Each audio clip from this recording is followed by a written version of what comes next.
देश की आर्थिक हालत को लेकर गलत बोला जा रहा है। प्रिंसटन यूनिवर्सिटी के प्रोफेसर अशोक मोदी ने जब पकड़ा कि जीडीपी के आंकड़ों को लेकर झूठ बोला गया है, अप्रैल से जून 2023 तक की तिमाही की जीडीपी 7.8% नहीं है, 4.5% है, तो सरकार के मुख्य आर्थिक सलाहकार ने इसका विरोध किया, कहा कि इस लेख का आधार सही नहीं है। 15 सितंबर के बिजनेस स्टैंडर्ड में अरविंद सुब्रमण्यन और जॉश फिल्मैन का एक रिसर्च आर्टिकल छपा है। उन्होंने अपने लेख में अशोक मोदी के लेख के तरीके की आलोचना की है और कहा है कि सही नजरिए से देखें तो सूरत कुछ और नजर आती है, दरअसल वही नजर आती है और उससे भी खराब नजर आती है।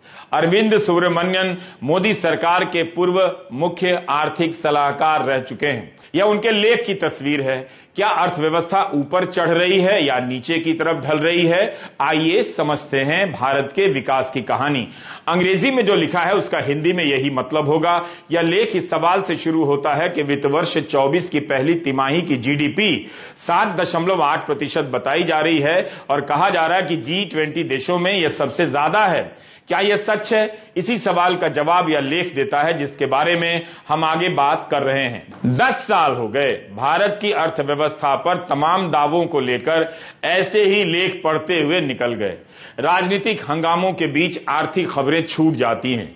इनका यही तरीका है कि अलग अलग जगहों पर छपी खबरों को एक जगह लाकर देखा जाए कि अर्थव्यवस्था की हालत कैसी है। अरविंद सुब्रमण्यन और जॉश फिल्मैन का कहना है कि जीडीपी को देखने के अलग अलग तरीके होते हैं, मगर उत्पादन के आंकड़ों के हिसाब से देखेंगे तो तस्वीर ज्यादा बेहतर नजर आएगी। खर्चे के हिसाब से देखने पर हमेशा ही हिसाब में भारी अंतर दिखता है और यह सरकार भी मानती है। यह बताने के बाद अरविंद सुब्रमण्यन और जॉश फिल्मैन एक चार्ट बनाकर भारत की अर्थव्यवस्था की हालत भी समझा देते हैं। यह भी अखबार में छपा है। नारंगी रंग की रेखा आपको बता रही है कि 2021 से 2023 के पहले आधे हिस्से तक अर्थव्यवस्था तेजी से ऊपर चढ़ती है।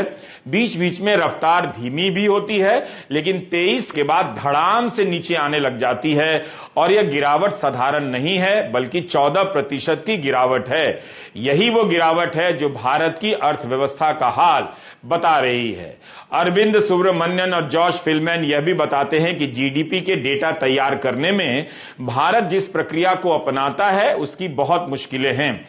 जो अंतर्राष्ट्रीय तरीका है उसे नहीं अपनाया जाता है। यह थोड़ा तकनीकी मामला है तो हम इसे छोड़ते हैं, मगर आप उनके लेख को पूरा पढ़िए।